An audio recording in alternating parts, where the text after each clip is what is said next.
اسلم ایک super store میں داخل ہوا۔ پھر اس نے ایک مہنگی پرفیوم اٹھائی اور اسے اپنی جیب میں رکھ لیا۔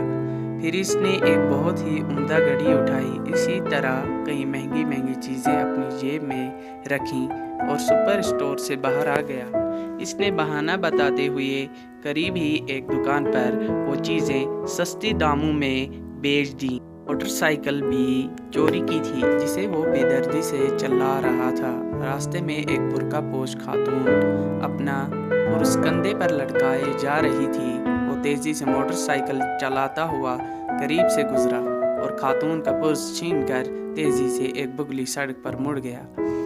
آلو لے لو، پیاز لے لو، کھیرا، ککڑی، بیگن، ٹماٹر، کریلے بھی ہیں اور ٹنڈے بھی لے لو، تازہ سبزی لے لو۔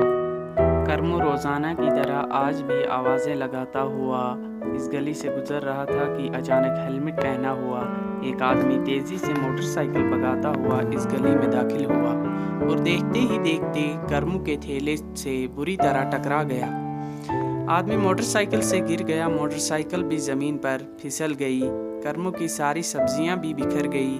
کرمو چونکہ موٹر سائیکل کو دیکھتے ہی پیچھے ہٹ گیا تھا، اس لیے وہ محفوظ رہا۔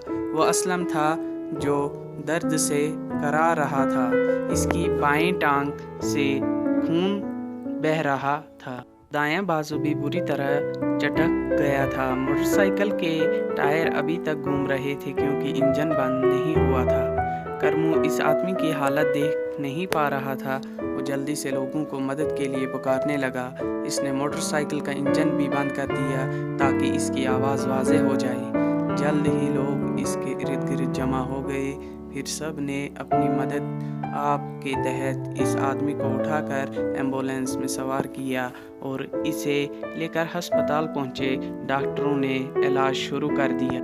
ادھر کرمو اپنے آپ کو کوس رہا تھا کہ اس کی وجہ سے ہی سب کچھ ہوا ہے، کیونکہ وہ خرید و فروخت میں بے ایمانی کرتا تھا۔ اب اس کا خاصا نقصان ہو گیا۔ اس نے توبہ کی اور پکا ارادہ کر لیا کہ اب کسی کے ساتھ دھوکہ نہیں کروں گا۔